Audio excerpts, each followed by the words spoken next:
두 번째 꼭지는 저희 울산 콕콕의 아주 중요한 코너죠. 스페셜 게스트를 모셔서 다양한 주제들에 대해서 함께 얘기를 나누는 코너인데요.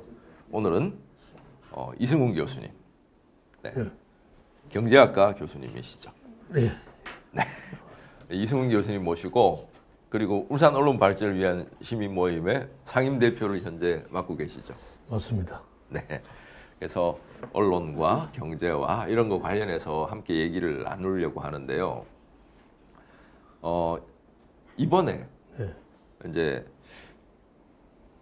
더불어민주당에서는 상법 개정을 하려고 하고 있고, 이제 재계나 국민의힘당에서는 상법 개정에 반대하는 입장을 취하고 있던데, 이 관련해서 이게 어떤 내용인지 조금 설명 좀 부탁드리겠습니다. 그렇지, 제법 복잡한 내용들이라 깊이 들어갈 수는 없고, 간단하게 얘기하면 이 소액 주주들을 보호하자, 이게 네. 이제 주된 내용인 것 같습니다. 그래서 이제 이 국민의힘이나 재계는 이 자본시장법이라는 게 있거든요. 네. 이 상법이 있고 자본시장법이 있는데 겹치는 내용들이 좀 많아요. 근데 이 자본시장법은 이 증권시장에 상장된 기업들만 대상으로 하는 것이라서 미치는 범위가 좀 적습니다. 근데 이제 상품은 상장되지 않은 기업들한테도 적용 가능하기 때문에 훨씬 더 범위가 넓죠. 그러니까 이제 재계에서는 고치기는 고쳐야 될 것 같기는 한데, 이 상품을 고치면 이 범위 자체가 너무 커지기 때문에 좀 줄여서 그냥 자본시장법으로 퉁치자 이런 식으로 나오는 거죠. 제가 이제 네. 일반 시민의 시각에서 네. 요즘 그 한국 증시에 사람들이 투자하려고 하지 않고 네. 다 미국 증시 투자하려고 하잖아요. 그 이유가 제가 이제 첫 번째는 지금까지 대한민국은 자산 증식 혹은 투자 혹은 노후에 어떻게 대책 이런 것들이 부동산을 사서 거기서 시세 차익을 얻는다거나 아니면 임대 수익을 얻는다거나 이런 식으로 자산을 투자해 왔다라면 앞으로의 세상은 부동산이 내리막길로 갈 가능성이 매우 높아졌다. 거기에 비해서 한국 투자자들이 미국장으로 달려가는 이유는 미국 주식시장은 꾸준하게 우상향하고 있잖아요. 그게 우상향하고 있는 이유 중에 하나는 이제 다양한 펀드들을 이제 연기금이나 개인들도 투자하겠지만 투자해서 그것들이 다시금 투자한 사람들한테 돌아오는 선순환 구조가 이렇게 만들어져 있는 것 같은데, 한국은 자산 증식을 전부 부동산에 하니까 부동산만 폭등하는 것이고, 그럼 지금 이제 이렇게 된 이 상황을 뭔가 전환시켜서 한국의 주식시장도 국민들이 직접 투자하거나 연기금을 통해서 투자를 하거나 이렇게 해서 다시금 돌려받는 선순환 구조로 만들어내야 되는 것이 상법 개정의 핵심 내용이 돼야 되는 거 아닌가요? 그러니까 지금 이제 소액 주주들을 위한 법 개정이다라고 이렇게 이제 민주당에서 주로 얘기를 하는데, 이게 미국에서도 80년 초부터 이 주식회사의 운영은 주주 이익의 극대화 이런 것들이 이제 본격적으로 등장하기 시작합니다. 그 전에는 전혀 그런 일들이 별로 없었어요. 그런데 이제 이게 미국도 경제가 나빠지다 보니까 일단 연기금들이 문제에 빠지게 됩니다. 그러니까 실업보험 기금이라든가 이런 데서 실직자들이 늘어나니까 이제 돈을 내줘야 되는데 수익이 이제 일반 채권 투자에서는 낮거든요. 그래서 이 고수익을 노려야 되는데 고수익 할 때가 주식이다. 근데 주식은 굉장히 위험했거든요. 이 1929년 대공황 시점 그때도 봐서 알지만 이 경제가 어려워지면 이 주식은 그냥 종이 쪼가리가 될 정도로 위험한 것이기 때문에 이제 그런 리스크를 좀 줄이자. 그러면서 들고 나온 게 이제 주주이익의 극대화다라고 하면서 이사회에 자기들의 대표를 보내서 이 회사 경영진들이 자기들의 이익에 배치되는 그런 결정을 하지 못하도록 이 제어를 하자 이런 게 이제 미국에서 등장을 하게 되죠. 그런데 우리나라도 이 IMF 이후에 미국의 이런 주주 이익의 극대화라는 것이 아주 이 우리나라 기업가들, 이 경제 단체들 중심으로 아주 급속도로 퍼지게 됩니다. 그런데 그들은 이 주주 이익의 극대화가 자기들, 소위 말하면 이 오너들 혹은 대주주들을 위한 주주 이익의 극대화 여기에 초점이 맞춰져 있는 거죠. 자, 잠깐만요. 네. 제가 이제 개인 투자자의 네. 한 사람으로서 네. 한국 주식 시장에 참여하기 싫은 이유 중에 하나가 네. 예를 들어서 내가 대단한 회사에 투자를 했어요. 네. 새로운 뭔가 프로젝트를 한다고 투자를 했는데 알고 보니까 이제 그 새로운 어떤 그 영역은 따로 분리 독립시키고 네.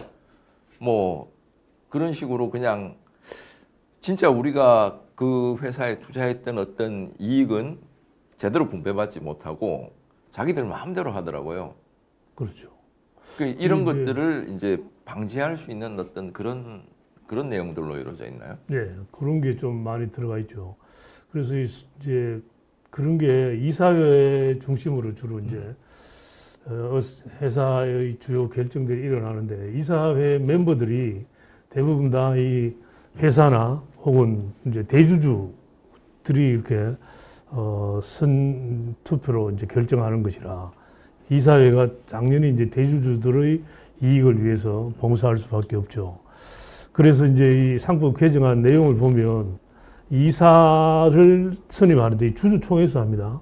주주총회에서 하는데 예전에는 그냥 이사를 뭐 한 회사에서 예를 들면 5명을 뽑으면 한 명씩 투표를 했어요. 이 말은 이 한 주당 한 표 이렇게 네. 하면 이 첫 번째 이사 뽑을 때 똑같이 하는 겁니다. 그러니까 대주주가 만약 55% 가지고 있고 나머지가 45% 가지고 있으면 다 100% 투표하면 당연히 55% 대주주 의사대로 붙겠죠. 그래서 5명이 한 명씩 뽑기 때문에 5명이 다 대주주 사람이 이사가 되는 겁니다. 그런데 이번에 이제 도입하게 된 게 집중투표제인데 원래 이거 지난번 이 상법 개정 때 포함되어 있었는데 이게 이제 회사에서 이 적용 안 할 수 있도록 그 면책 조항이 있었어요. 근데 이번에는 이제 그걸 없애고 의무 조항으로 만드는 겁니다. 이 집중 투표제는 뭐냐면 5명을 뽑으면 5명을 한꺼번에 투표를 하는 겁니다. 그래서 이제 대주주가 55%면 자기가 뭐 이사 3명을 뽑으면 자기 지분을 네. 이렇게 3명한테 동시에 나눠주는 거죠. 아니면 2명한테만 나눠준다든가. 네네. 그러면 3명 뽑으면 1명이 비잖아요. 요 1명을 소액 주주들이 모아서 집중적으로 투표를 하면 이 감시할 소액 수 있는 그렇죠. 어떤 소액 이런 것들이 주주들이 많이 믿는 늘어나겠네요. 사람이 이사회에 들어가게 되는 거죠. 그러니까 이 이사회 내에서 이런 사람들은 이제 대주주 의사 눈치 볼 필요 없이 소액 주주들을 위해서 이제 뭐 의견 회사 내의 의결 사항을 아니 그러니까 제어할 수도 소액 있고. 주주도 네. 한 명은 굉장히 미미하겠지만 네. 모으면 네, 대주주보다 훨씬 더 많을 수도 있잖아요. 그렇죠. 지금 삼성전자 같은 네. 경우에 이재용 지분이 2%도 안 되잖아요. 1점 몇 프로인데. 네. 그리고 그런 또 게- 한 가지가 네. 정말 화가 나는 게 대한민국 주식 시장은 작전이나 이런 데 너무 취약해요. 그리고 작전을 건 사람들도 뭐 처벌도 제대로 안 받잖아요. 대표적으로 김건희 같은 사람이 있죠. 맞습니다. 이런 것들도 상법 개정을 하게 되면 네. 조금 처벌 조항 이런 것들이 좀 그런 바뀔 건 가능성이 있나요? 그런 건 상법 개정이 하면 주가 아니라 그게 자본시장법, 형법으로 자본시장법 안에서 개정이 돼요. 아 이게 그렇습니까? 증권시장에 상장된 기업들 대상으로 해야 네네. 되는 것이기 때문에 자본시장법을 이제 바꿔야 되는데 거기에 대해서는 아직 말이 없는 것 같아요. 제가 뭐 자세히 안 봐서 내용은 잘 모르고 상법 개정안 거기는 일단 없습니다. 그렇네요. 그게. 제가 자꾸 미국 시장 네. 얘기하는 게 미국이 뭐 선은 아니고 다 그건 아니지만 가끔 부러울 때가 있는 게 그 주가 조작하고 막 분식 회계하고 이랬던 사람들 같은 경우에 어마어마한 형량의 그 뭐 이렇게 맞더라고요. 앨런 사태 같은 경우도 있고 왜 그러나 이렇게 왜 저렇게 철저하게 하나 이렇게 생각을 해봤더니 모두의 우물인 거예요. 미국 주식시장 자체가 제가 보기에. 그러니까 시민들이 다 참여해서 거기에 뭔가 희망과 미래와 자신들의 그런 것들을 걸고 있는데 그걸 제대로 기만하고 막 제대로 하지 않고 이랬을 경우에는 거기에 따른 적절한 책임을 제대로 묻는 그렇죠. 그런 사회가 이게 이 현대 경제를 이야기할 때 이 크레딧 이코노미라고 합니다. 네. 그러니까 이 신용 경제라는 거죠. 그러니까 이 현대 경제 시스템의 핵심은 이 경제 주체들 간의 신용, 믿음이라는 겁니다. 그런데 가장 중요한 이 자본주의 시장 경제 시스템에서 자본시장이 가장 중요하잖아요. 주식시장, 채권시장인데 여기에서 그 신뢰가 붕괴되어진다는 건 이 현대 경제 시스템을 지탱하고 있는 이 신용 경제라는 이 부분이 완전히 무너지는 것이라 뭐 아까 말씀하셨듯이 그런 측면도 있기 때문에 심하게 벌을 내리는 것도 있지만 이 경제 시스템 자체를 붕괴시키는 근본 원인이 되기 때문에 아주 심하게 하는 겁니다. 예를 들어서 제가 이 독일에 유학을 할 때 우리나라처럼 거기도 이 정권 방송 이런 게 뭐 활성화되지는 않았어요. 그때는 또. 근데도 이런 방송이 있었습니다. 근데 거기에 이제 패널들이 나와서 월요일이 되면, 주말이 되면 이제 그걸 합니다. 다음 주에 자기들이 이제 투자할 거. 그래서 일주일 지나서 금요일에 다시 성과가 어느 사람이 좋았느냐 하는데 거기 한 사람이 나와서 네. 했는데 알고 보니까 금요일 날 자기가 산다고 했는 주식을 지가 보유하고 있던 거였습니다. 근데 그 다음 주에 자기는 다 팔아버리고 어이구야. 한 게 이게 걸린 거예요. 네. 그래서 이 주가 조작으로 깜빵 갔는데 이 5년형을 선고받고 가더라고요. 그러니까 그런 걸 따지면 우리나라의 이 리딩 방이라든가 네. TV에서 막 그렇게 하는 거 이런 것도 결코 뭐 이 정보를 알려준다라는 이런 측면도 없잖아 있지만은 근데 이 미국도 그렇고 유럽도 그렇고 정권회사 직원들은 미국 그 펀드 매니저들한테 이 설문조사한 내용을 보면 만약에 회사 이익과 당신의 고객의 이익이 부딪혔을 때 당신은 누구의 이익을 쫓겠냐 라는 설문조사를 많이 해요 미국은. 하는데 보면 대부분 다 회사 이익을 따르겠다고 합니다. 그렇기 때문에 우리나라 직원들도 마찬가지일 거라고 생각을 하면 그런데 나와서 자기가 주식 뭐 이런 거 이런 주식이 유망하다 막 하면서 뒤로는 저 회사 단위에서는 저가 보유하고 있는 주식을 또 내다 팔 수도 있는 이런 상황이죠. 그래서 이런 거에 대한 감시도 좀 철저히 해야 되고요. 저는 또 수업 시간에 그런 말도 합니다. 학생들한테. 워렌 버핏이 진짜 이 주가 조작꾼이다 라는 이야기를 합니다. 사기꾼이다라고 하는데 이 인간은 말입니다. 자기가 투자한 게 있으면 대부분 발표를 합니다. 네. 자기가 어느 부분이 유망해서 투자를 했다. 그런데 팔 때 되면 팔고 난 뒤에 한참 뒤에 발표를 합니다. 이거 완전히 사기꾼이에요. 이 인간은.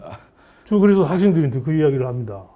이런 사기꾼을 이 대한민국 같은 데는 완전히 신처럼 떠받들고 있다 그러는데 이런 사람들도 소위 말하면 주가 조작범으로 걸려야 됩니다.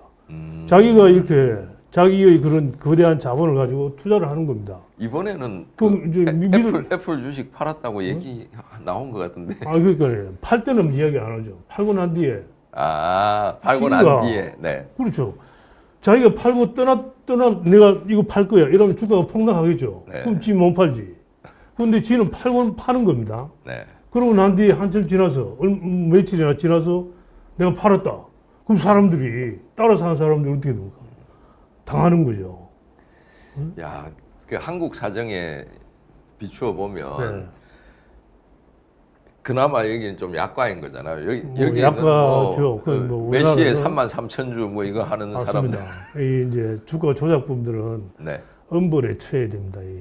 알겠습니다. 엄벌에 처해야 되는데 대한민국이 너무 좀 그렇죠. 지금 자료 화면 좀 보여주실래요?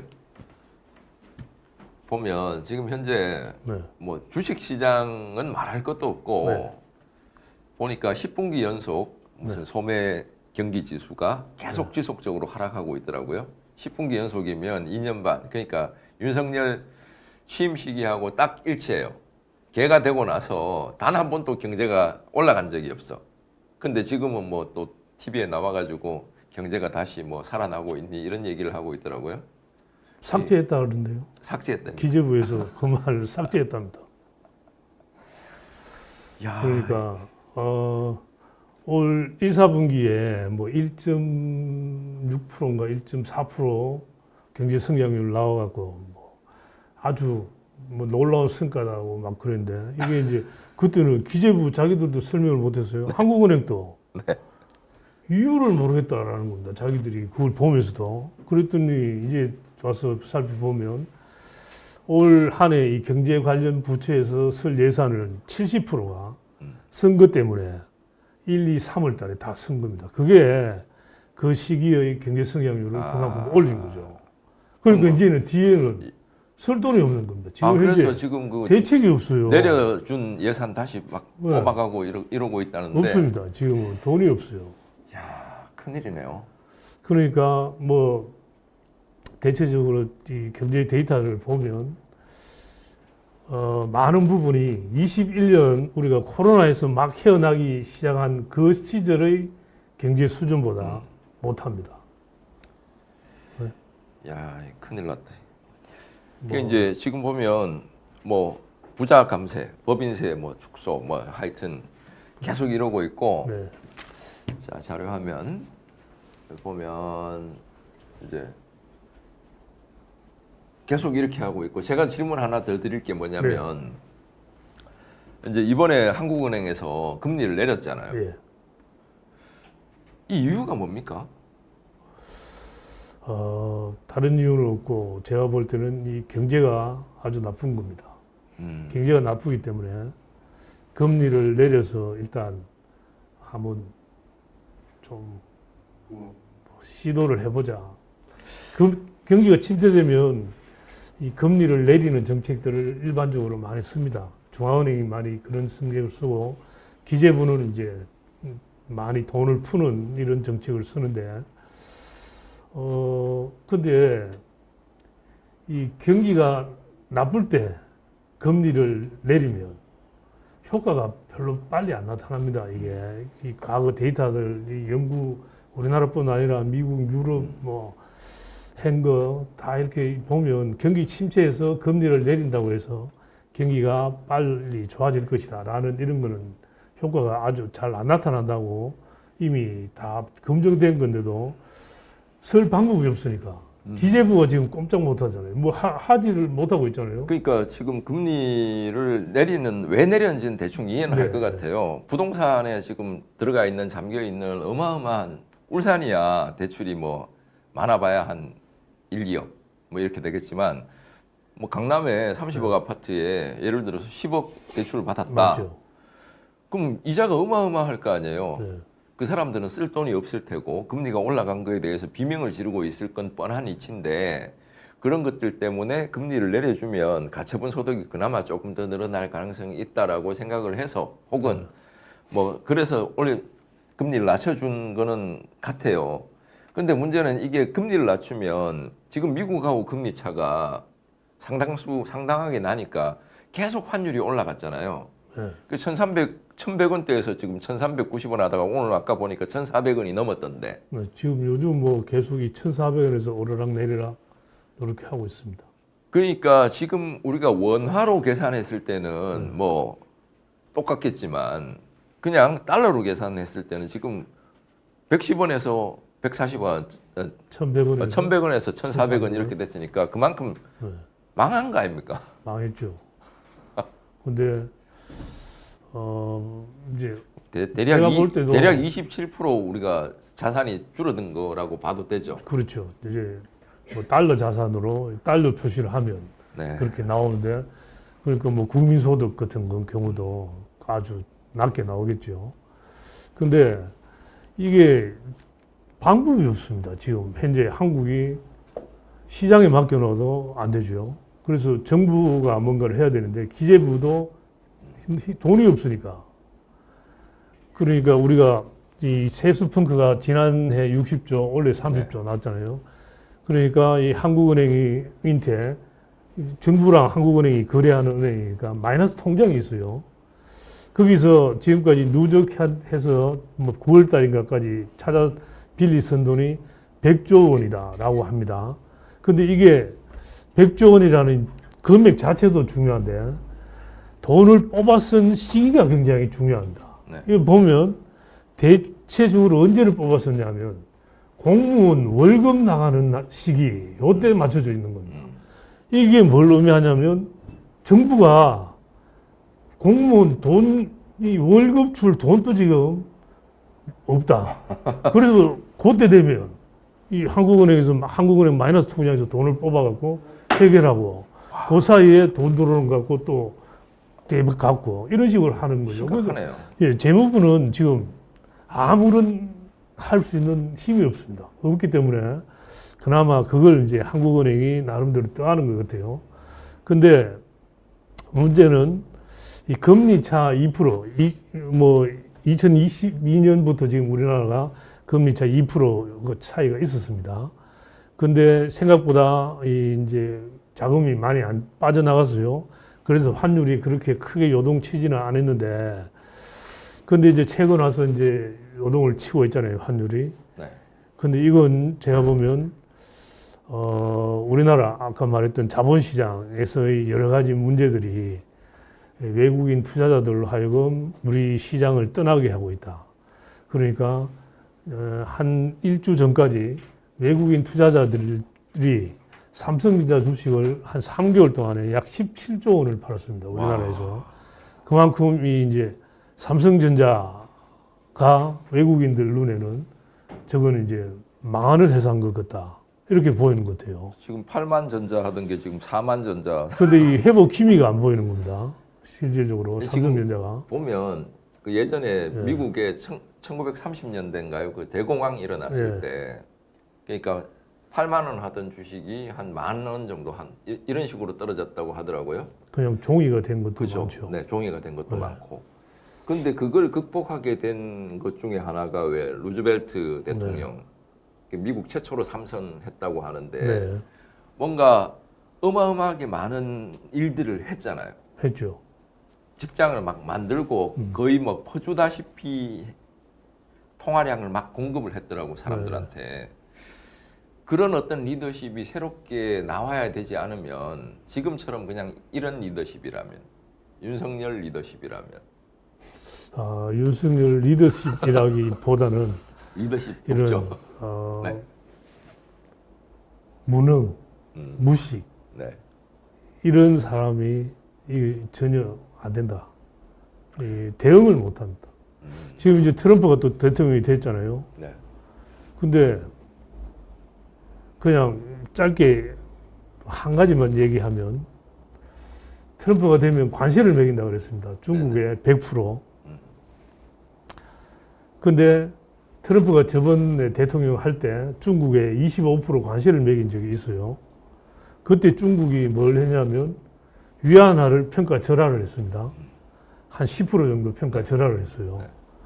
그러니까 관세 25% 매긴 걸 위안화 가치를 10% 떨어뜨려서 카바를 한 겁니다. 중국은. 네. 근데 이제 만약 트럼프가 100% 매기면 중국이 할 수 있는 유일한 방법은 관세를 위안화를 50% 가치를 떨어뜨리는 겁니다. 네. 그러면 커버가 되거든요. 네. 자, 그러면 위안화가 지금보다 50% 가치가 떨어지면 우리는 어떻게 해야 될까요? 뭐 우리는 그냥 망하는 거죠. 안 망하려고 하면 우리 환율이 1,800원, 1,900원 IMF 시절의 환율로 우리도 가치를 떨어뜨려야 그나마 될 텐데 이 환율 1,800원, 1,900원을 우리가 견딜 수 있느냐 이 말입니다. 지금 1,400원 이것도 한국은행은 굉장히 위험스러운 환율이라고 보고 있는 거였는데 뭐 상황이 원치 안 좋으니까 그냥 금리를 내린 거예요. 네. 자, 그런 상황입니다. 그런데 윤석열은 네. 무식하기 때문에 말 한마디 못 하잖아요. 여기에 대해서. 네. 경제 문제에 대해서 깊이 한마디 이야기 못 합니다. 이런 사람이 대통령으로 있으면 나라가 완전히 망합니다. 빨리 네. 올해가 가기 전에 내놔야 됩니다. 알겠습니다. 네. 자, 오늘 여기까지 할까요? 예, 그럽시다. 네, 고맙습니다.